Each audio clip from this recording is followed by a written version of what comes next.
Persona 1 has two storylines, the Sebek route and the Snow Queen route. Generally, the backstory for the two routes is that Mikagecho, the town that the protag lives in, is one day overrun by demons, and apparently a company called Sebek is behind it. The company's president Takahisa Kandori, to be precise. After learning this, the game splits into two parts, the Sebek route and the Snow Queen route, both with their respective bad endings. In Sebek's route, the protagonist is joined by Maki Sonomura, a friend of his who previously was very ill and bedridden before the incident. During the course of the story, it is revealed that the Maki they've traveled with was an idealized version of her. You see, Kandori created the Deva system, which has the power to alter reality, to become God. This system, however, synced with Maki's mind, creating her idealized version of Mikagecho. Maki's personality also split into Mai and Aki, with Aki representing Maki's destructive side. During the game, the protagonist confronts Mai because they need her to enter the Deva Yuga, the castle that Kandori created with the Chaos Mirror by uniting Aki and Mai. During the confrontation, Mai asks what the protagonist's reason for living is. If you choose, you don't know, you're locked in the bad ending. After defeating Kandori, the world returns to normal. But Maki, who in the good ending will be given a new life with a healthy body, is instead dragged by Mai into the ideal world, where she is trapped forever. The ending is kinda like the Maruki bad ending, but instead of everyone being trapped in an ideal world for them, it's just Maki, whose physical body presumably stays a vegetable for the rest of her life. So the town is safe and everyone gets to live except for the protagonist, who has to deal with the fact that this friend is now forever trapped in hell, because he replied to the question, what's your reason for living, with, I don't know. As I said, there are multiple routes in Persona, the other one being the Snow Queen route. Instead of going after Sebek, the protag investigates a rumor at his high school, which goes something like this. There's a performance called the Snow Queen and it features a mask, which allegedly killed everyone who wore it. After the protagonist finds the mask, Sayako Takami, who is his homeroom teacher and also starred as the Snow Queen in a play during her high school years, takes it from him, reminiscing about old times. And then, to prove to everyone that the mask is not in fact cursed, she puts it on, only to be possessed by it. The spirit possessing her is actually Tomomi Fujimori, who was a classmate with Saiko, who also wore the mask but got disfigured by it, and then she haunted the mask until Saiko put it on to possess her. Anyways, the possessed Saiko, now the Snow Queen, freezes the entire town over, while also creating 3 towers, as well as turning the school into her castle.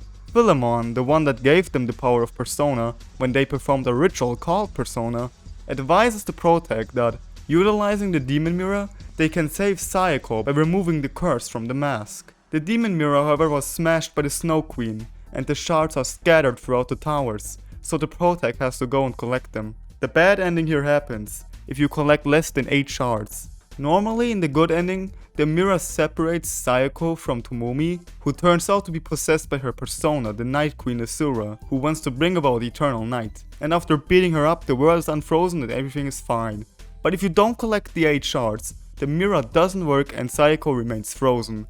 The Night Queen takes control and brings about eternal night, freezing everything and everyone solid. This is, aside from Persona 3's bad ending, the only one where the world is actually destroyed. Like really destroyed. The protagonist is stuck in a frozen hell filled with eternal night. If they don't get frozen by the Night Queen, they will just starve to death, due to all the food sources being frozen solid. The Earth as a whole will enter a new permanent ice age and all life will be wiped out. And it's all because they failed to find one more glass shard for a mirror.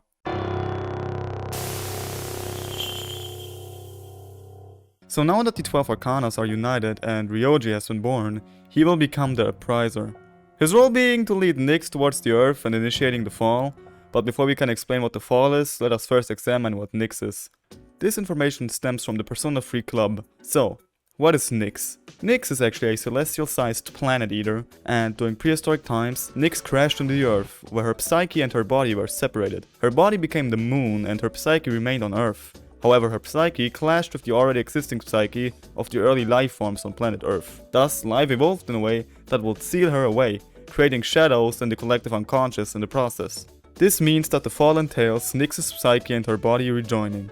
That would mean that her psyche, that still is manifested in the collective unconscious of every being on Earth, will be forcibly ripped out.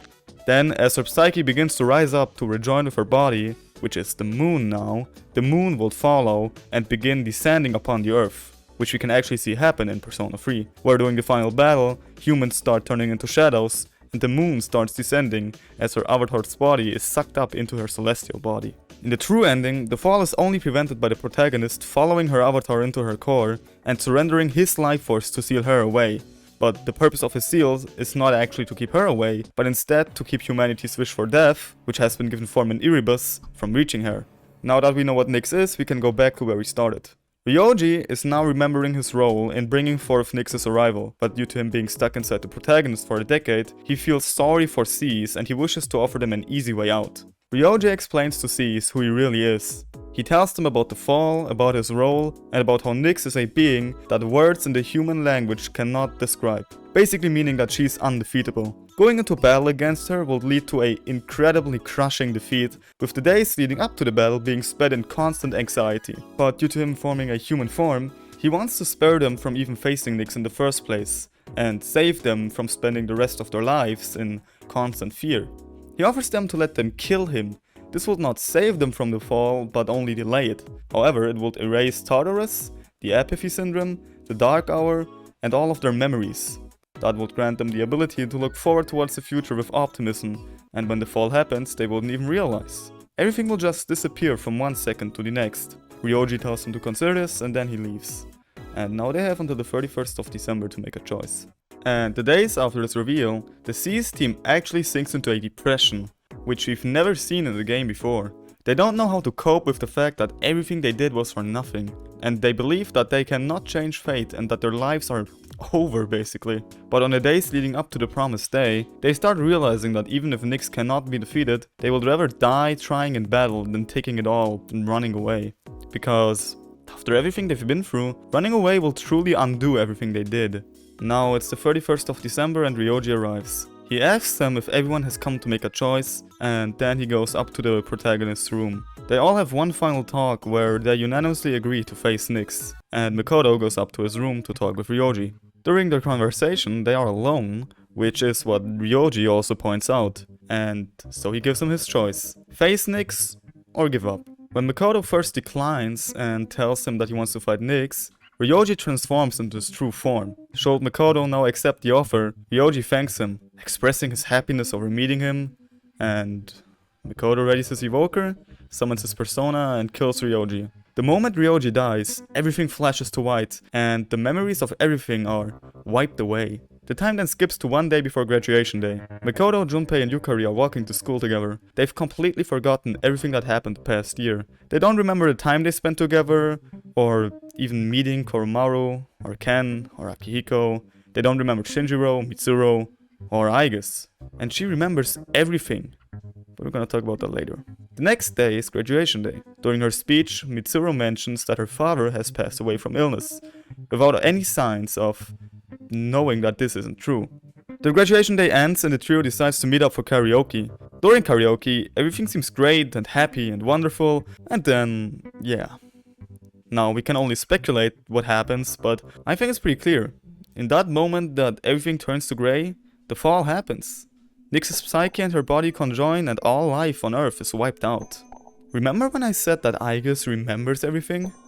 Yeah, she's not a living organism, she's a robot, and her memory is unaffected. She remembers the times they spent together, she remembers Ryoji, Nyx, and the protagonist's betrayal. But she decides not to interfere because the Dark Hour is already gone. The ability to summon their personas and their chance to fight is gone with it. And thus the only thing she can do is spend her time alone. She can't talk to anyone because they don't remember her. So all she can do is wait. Alone.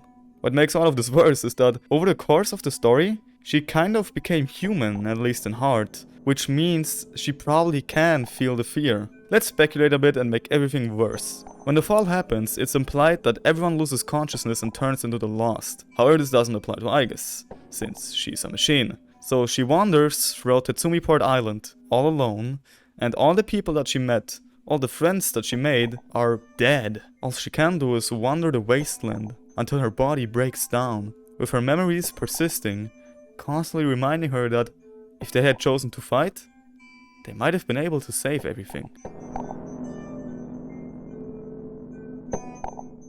Yo, it's me, Dio Brando from JoJo Peas 2. Only like 0.1% of viewers actually subscribe, so if you like this video, maybe subscribe. Thanks.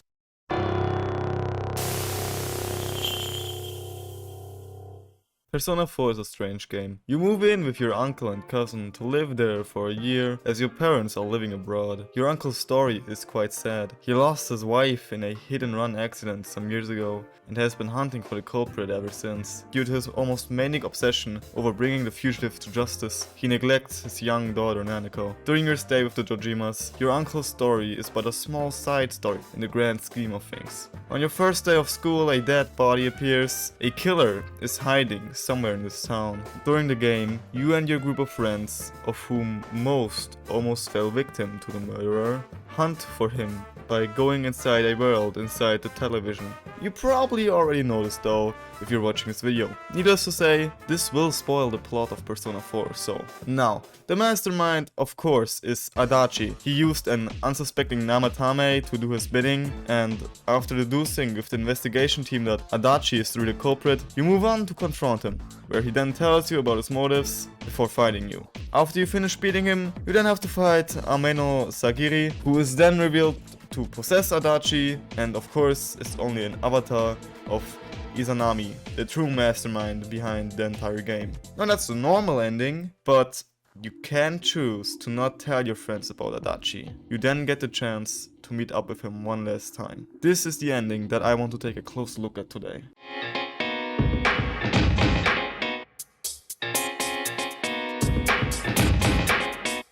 So, as I said in the intro, the entire point of Persona 4 is about deducing the truth, finding the real culprit and defeating them, proving that not all of humanity is ignorant. Choosing to side with Adachi, however, is the complete inverse of that. Let me explain the ending first though. When a game gets to the point where you can deduce the real culprit, you get the choice to not rat out Adachi to your friends. This already betrays everything you worked so hard for, fighting through everything just to reach the truth, and then in the final moments, so close to achieving your goal, you abandon everything. All the bonds you forged, thrown away. But that is not where this ends. On your last day in Inaba, you get the choice to visit Adachi and say your goodbyes to him. So you go to the police station and meet with him, where you start talking to him about him being the real culprit. At first he denies it and plays it off as you just playing detective again, but after you keeps insisting and even saying that he's on Adachi's side, his demeanor shifts before leaving to get something. When he returns, he's holding the threatening letter that he sent to the Dojimas. He explains that he forgot to send it to forensics, even implying that this is the piece of evidence that can turn the whole case upside down and proving Namatame is not guilty, behind the first two murders at least. Then, Adachi pulls out a lighter and places it next to the letter. The implication is clear. You then get the final choice. Leave the letter be and go home with at least a little bit of innocence left, or burn it and become Adachi's accomplice. Of course, we don't waste any time and burn it. Adachi then laughs, mocking you, telling you that you destroyed evidence. That's a crime, you know? He then turns around, pulls out his phone, and suddenly Yu's phone rings. It's Adachi. And it's the police's duty to keep tabs on those who've committed crimes.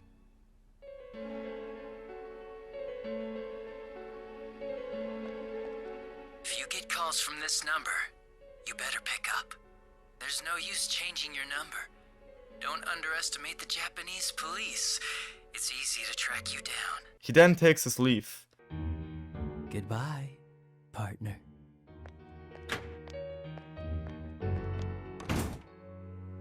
The next day, the TV displays a report about Namatame still denying his involvement with the first two victims.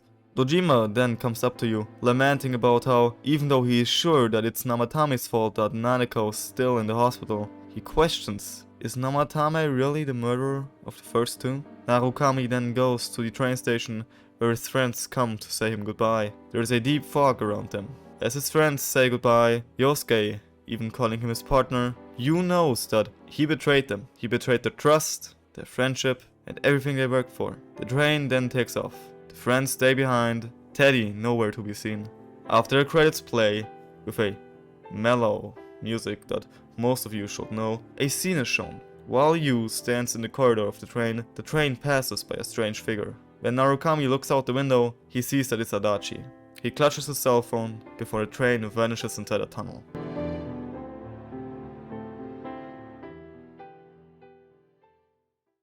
Now let's look at the implications of this ending.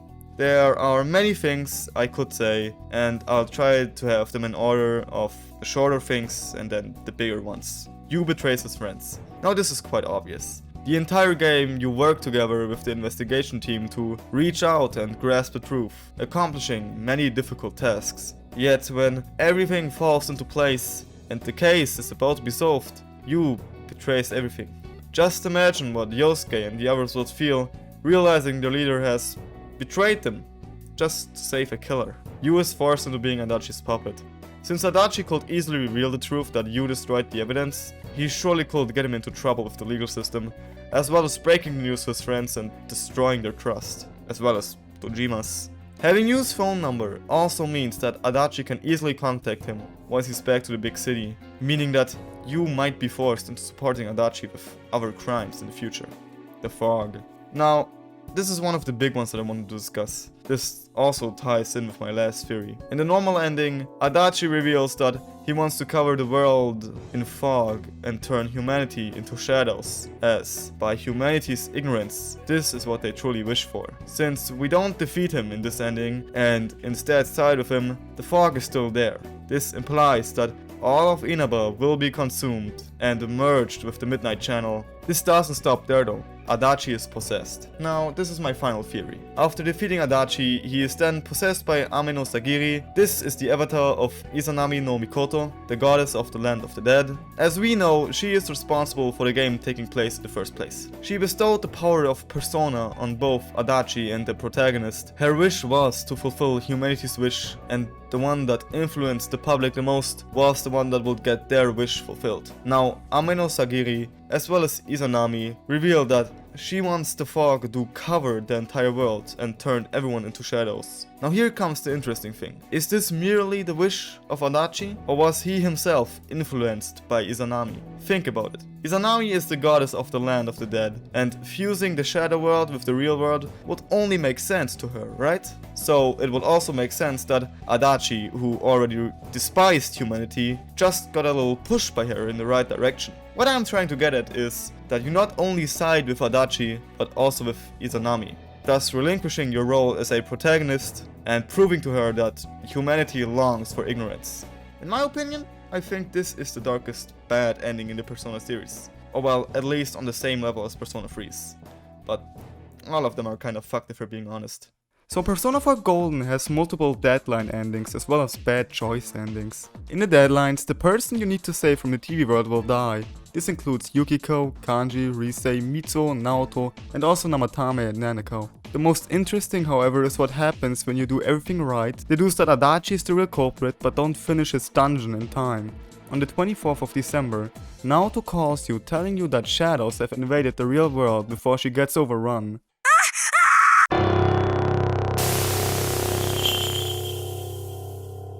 You know, I feel like being tricked is starting to become a trend in this series.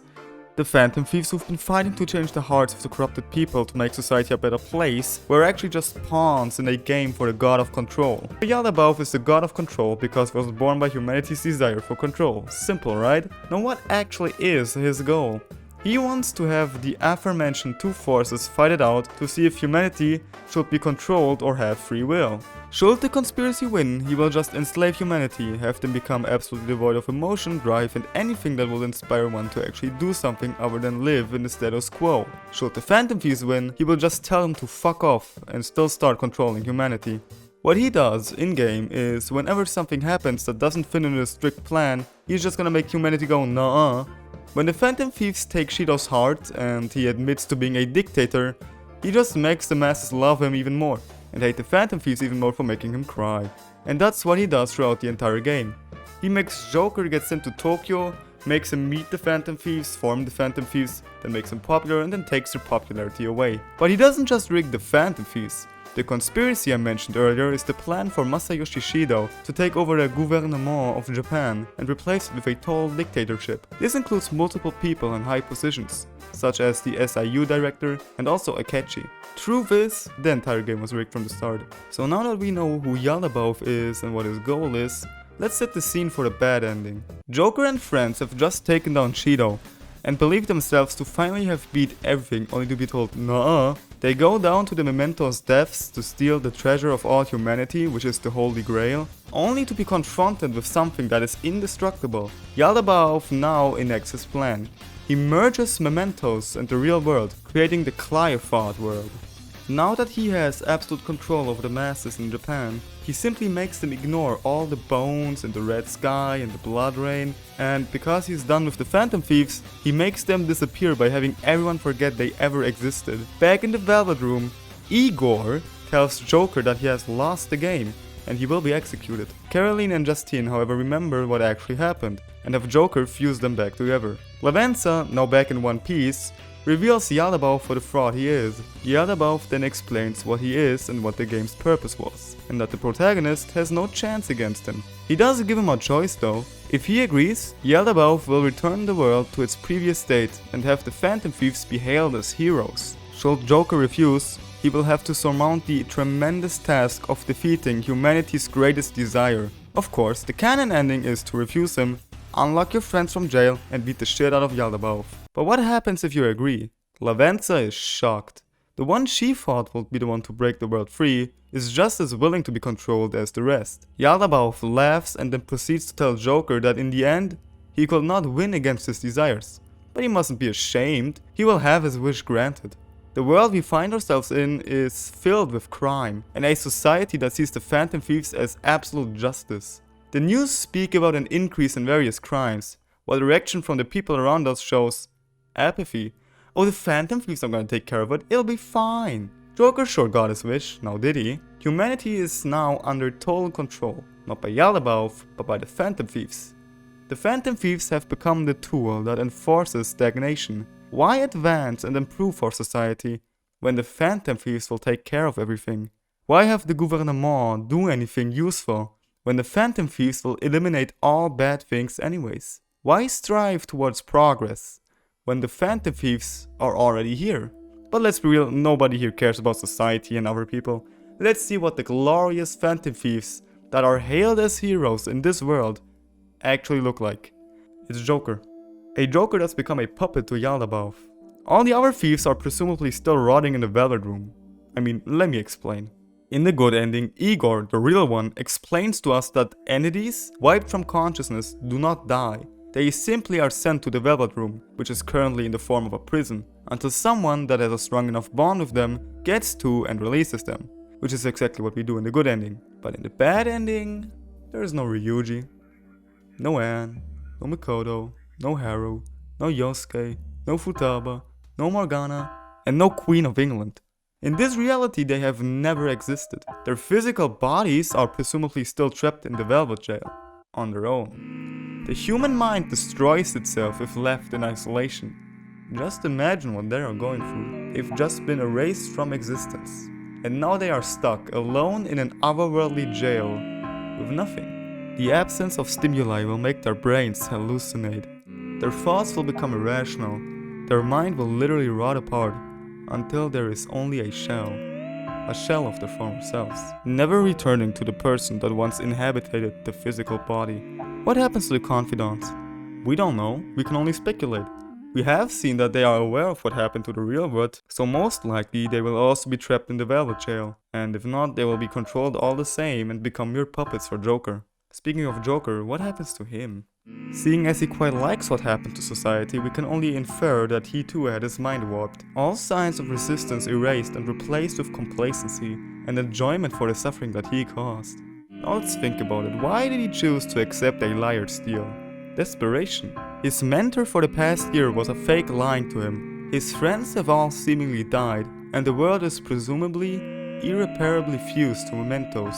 He's quite literally left alone. Sure, he has Lavenza, but who knows, maybe she's also one of Yaldabaoth's tricks. He is quite literally facing down the god of control and manipulation. How do you kill a god?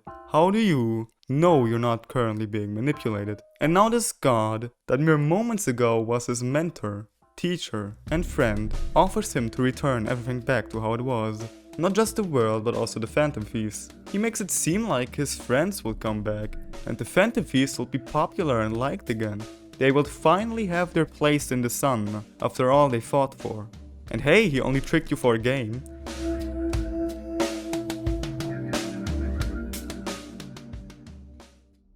Persona 5 also has multiple deadlines, but all of them go the same way. You see, up until November, the entire game is basically just Joker telling Sai everything that happened. Should the player not finish a deadline in time, Joker starts mistelling what happens to Sae. For example, them not stealing Kamoshida's heart just didn't happen. Sae concludes that she won't get anything out of Joker and leaves, where he is then executed by Akechi. The only interesting deadline scenario is that of Kanashiro's.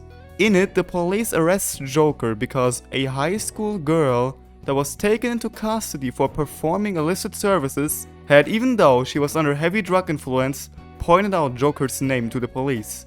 This is obviously Makoto, seeing as the whole reason for stealing Kanashiro's heart was the fact that he took a photo of Makoto with alcohol, which will ruin her reputation unless she paid a large sum of money that she obviously didn't have. So we can only infer that she was forced into shooting her, which makes this the darkest one from all of the deadlines in the game. So as you know, Joker is currently being interrogated by Sae because he was taken in by the police after he got sold out by Akechi. The plan was to have Joker willingly get caught by the police so they could have Akechi kill a metaverse double of him to make him think he finished the Phantom Thieves, so that they could make their move on Shido without the threat of Akechi revealing their true personalities. To do this, Joker would have to get off the drugs, remember the plan, and then convince Sae to show Akechi her phone on his way to kill Joker. Have Futaba remote activate the Metaverse app to transport Sae and Akechi into the Metaverse, where Akechi would kill the cognitive double version of Joker that was created during Sae's interrogation. Now shortly before that, Sae asks Joker to sell out his friends for a lighter sentence. In the canon ending, he doesn't sell them out, leading to Sae running out of time for interrogation and accepting Joker's demand to show Akechi his phone. Should Joker sell his friends out, however, Sae gets what she wanted out of the interrogation and leaves early, thus not bringing Akechi over into the Metaverse. Akechi enters the room, kills the real Joker and then leaves. Not only has their plan failed and Joker is now dead, the Phantom Thieves will also all be taken into police custody, now that they've been sold out by Joker.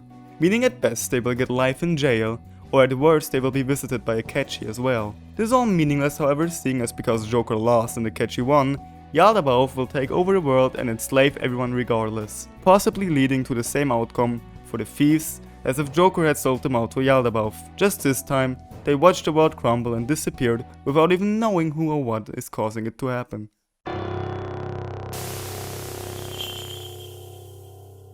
Persona 5 Royal has two extra bad endings that I want to talk about, Maruki's deadline and Deal ending. First, the story background. In Royal, two new characters are introduced. Kazumi Yoshizawa, a first-year student freshly enrolled at Shujin, and Takuto Maruki, a school counselor who was hired by the academy after Kamoshida had his heart changed. During the course of the game, Joker and the Phantom Thieves build a relationship with Maruki, telling him about their fears and desires. During the game, Kazumi realizes that Joker is a Phantom Thief as they are transported to a mysterious palace linked to a construction site in the Odaida seaside park. Kazumi awakens a persona, but decides against joining the thieves, citing her disapproval of them. The thieves defeat Yaldabaoth and everything returns to normal, except that when the time comes for Joker to be sent to Juvie, Akechi, who is supposed to be missing after being shot by his phantom double, appears to take the hit for Joker, allowing him to spend the New Year's with his friends. After this, more strange occurrences will appear, such as dead family members coming back to life, Akechi being acquitted for all charges even though he confessed, and Morgana turns into... yeah. You see, when Yaldabaoth died, someone else took control over reality. Maruki. He awakened to the power of Persona when his fiancée fell into a catatonic state after her parents were murdered during a home invasion. His persona, Azathoth, partially awakens after he accidentally causes his fiancée to have a breakdown after he mentions her parents' death. His partially awakened persona grants him the power to change the cognition of others, first using it on Rumi to make her forget her parents died, inadvertently also removing himself from her memories. He then moves on to become a student counselor, where he meets Yoshizawa Sumire, the sister of Yoshizawa Kazumi, who died in an accident before Sumire's eyes. Sumire wanted to desperately become Kazumi as to repay her for letting her get killed, and Maruki, with his persona, changed Sumire's cognition to make her think that she always was Kazumi. On the side to all of this, Maruki also started studying peace science to further his abilities. However, this was interrupted when Shido took power, thus cancelling his project. Maruki got his confirmation for the existence of the metaverse when he saw Joker and Ryuji and Morgana come back from Kamoshida's palace, which caused Maruki to have a major breakthrough in his study. Then later on, when Yaldabao fuses mementos and the real world together, Maruki awakens his persona fully, giving him full power over changing reality. And when Yaldabao dies, Maruki consolidates his grasp on reality, thus giving him unlimited power over the cognitive world. So now that Maruki has full control, what is his evil plan? To remove pain and hurt from the world. He wants to save others from the trauma that he experienced, and he wants to start by saving those that saved him. Due to him regularly talking to every phantom thief, he knows their deepest desires and immediately takes action to grant them. He brings back Futaba's mother, Haru's dad, Makoto's dad, as well as Akechi. He also brings Shiho back to Shujin, reverting all the abuse caused by Kamoshida, makes it so that Ryuji's leg was never broken, and also turns Madarame into an actually good mentor for Yusuke. Thus, all the trauma of the Phantom Thieves is erased from existence. Akechi is the only one alongside Joker who sees through the fake and realizes that none of this should be happening. Akechi himself is also only here because Joker desired to be reunited with him. So now that we established the situation, let's first go over what the good ending is and then talk about the bad ending. So in the good ending, Joker refuses Maruki's reality, then invades his palace, which is the construction site by the way because that was supposed to be Maruki's lab, defeats Maruki and restores reality. But in the bad ending, there's two this time around. One by choice and one by deadline, with the deadline being even darker. Maruki gives Joker the choice to accept the reality. Seeing as here, everyone is happy and no one will ever suffer. Right now in January, Maruki's reality is still only fickle. It exists, but it hasn't fully merged with reality yet, so it can still be undone. Thus, Joker has until February to decide whether he wants to live here or not. After that, the realities merge and everything will remain perfect forever. There are multiple parts where Joker can accept Maruki's offer, but the most interesting happens right before invading his palace in February. After Maruki visits Joker for the final time, to remind him of the offer, Joker has a conversation with Akechi. Joker brings up how if they were to bring down Maruki's reality, Akechi will disappear. Akechi counters this with stating that he would rather die than live under the control of someone else. Joker then tells him that he intends to accept Maruki's deal, and Akechi leaves in anger. The next day, everyone is together in Leblanc, celebrating with them all seemingly forgetting about the reality being fake and having to take down Maruki. Akechi is also there, being no longer enemies but friends with all of the thieves. As if he were their friend from the very beginning. Time then skips to March 15th, where Haru, Makoto and Akechi graduate from Shujin. During celebrations, Maruki appears, offering to take their picture, with seemingly no one recognizing him. After he takes the picture, Joker senses that something is wrong with him, but then brushes it off and returns to his friends. We then see a slideshow of everyone's new ideal reality and a picture of all of them together. So what actually is bad about the ending? Well, first up, Sumire is reverted back to Kazumi. Her story arc where she accepts herself and her sister's death is completely erased. In general, every character arc and development is erased. The Phantom Thieves never had to form since Kamoshida never existed. They don't even know how they became friends, seeing as the events that led to their friendship never actually happened. So their bonds, which previously were formed through hardship, are now superficial. Akechi, who was vehemently against this reality, had his mind completely warped to the point where he now isn't even his real self anymore, but just the persona he built for show. Everything is drenched in artificial happiness, and that's the end of it. It's quite literally a perfect ending for everyone, where everyone gets what he wants and everything goes right. Now for some, a reality like this may be their perfect escapist fantasy, and for others it may be hell, but that's not really the point of the video. The ending goes against the core themes of the game. The worst part even is that if you choose to accept it one day before the deadline, the Phantom Thieves have already accepted reality, the real reality, and now Joker is forcing them back into fantasy, against their will basically. Now there's one more bad ending that I want to talk about, which is what happens when you reach the deadline to Maruki's palace without giving in to his reality. Then Maruki's reality manifests.